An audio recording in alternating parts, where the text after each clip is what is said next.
Hey everybody, Derek here to bring you another video for Fear the Walking Dead Season 2.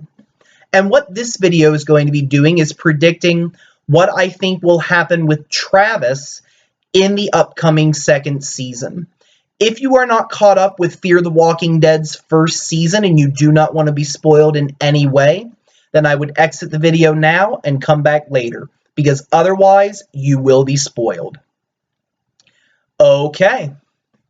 So, in the first season of Fear the Walking Dead, Travis was trying to figure out how to balance between his first family and his new family. We saw that he was married to Madison and was being a stepfather to, Nick and Alicia, and trying to be supportive of Madison during this time when Nick was having his, relapse with drugs. And at the same time, still trying to have a relationship with his first family, Liza and Chris. Liza and Travis used to be married. They have a son, Chris. And we saw that the relationship between the three of them was definitely strained. We saw that Chris was definitely having a lot of problems with his father. I think he had some animosity over the divorce. It's definitely hard to deal with the divorce. Anytime that a family separates, I think that you do find that it is hard on everybody, the kids, the spouses in general. It depends on the circumstances, but I think we saw that Chris was definitely struggling with that.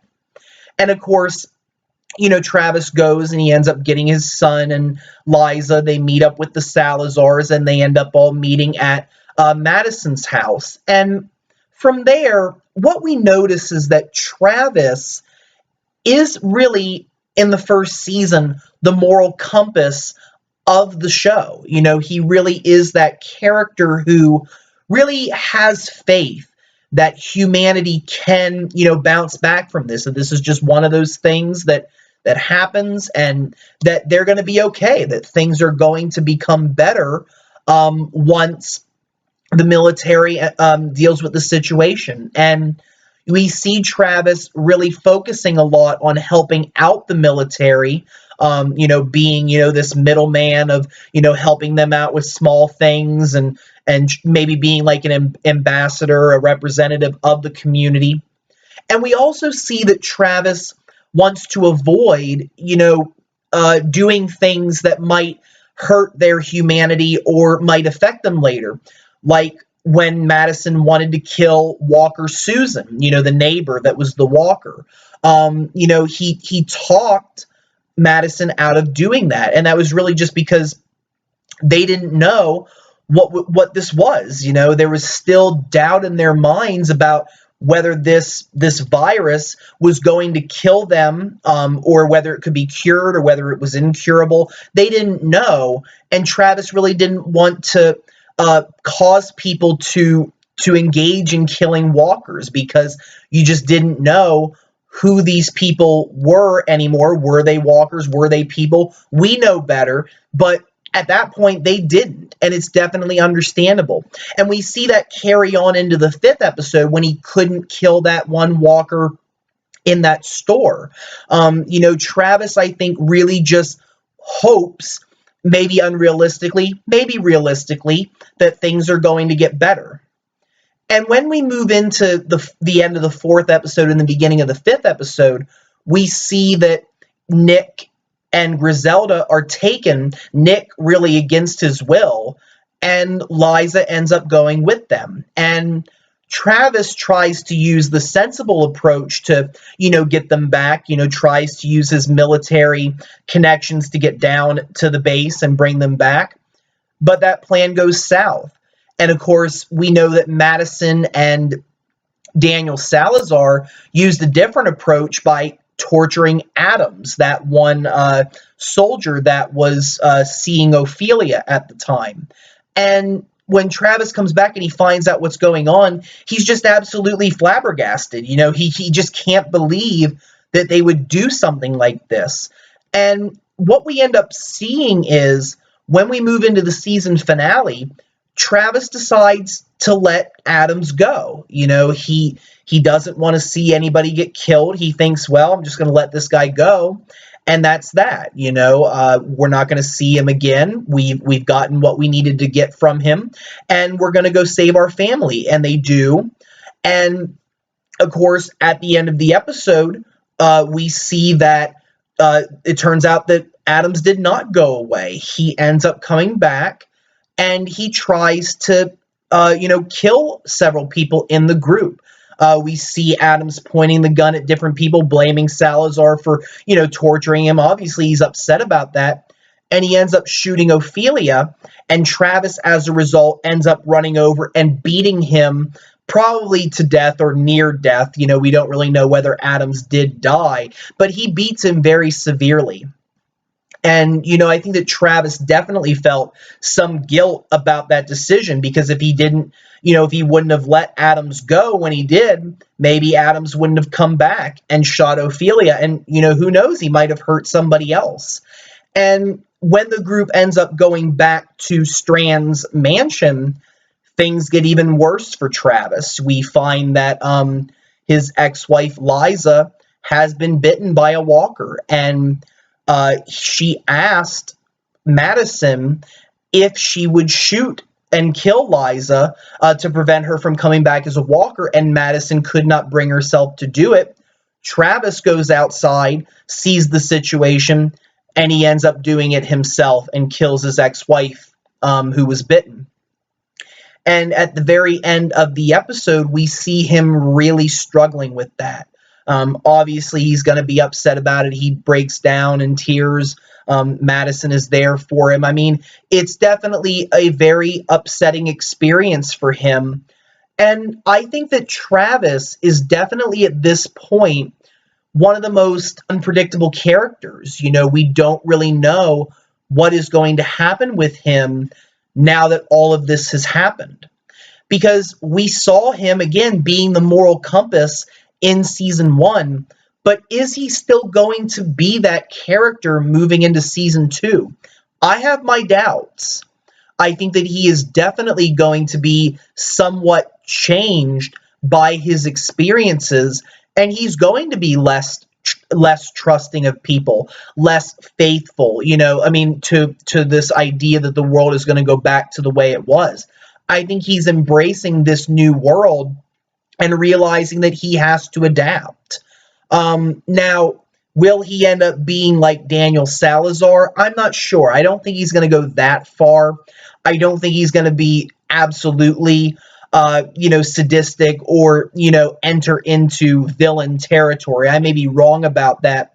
But I think that what we're just going to see is that Travis is not going to be as hopeful. And I think we're also just going to be seeing a man that's really going to be dealing with his grief. And how is he going to respond to that? Because, let's face it, he did have to kill his ex-wife. And that is still the mother of his child. And that is definitely going to have some effect on him. And I really think he's going to be feeling a lot of guilt over having to do it. And possibly having guilt over the fact that maybe he could have done more to prevent it. That he was supposed to look out for Liza just like he looked out for Madison, his son. And I think that he's going to feel guilty that he did not do that. That he didn't, provide more care for her beforehand, because their relationship was very strained beforehand, even before the apocalypse really hit. We saw the two fighting over the phone over Chris. And I think that is definitely going to be weighing on Travis.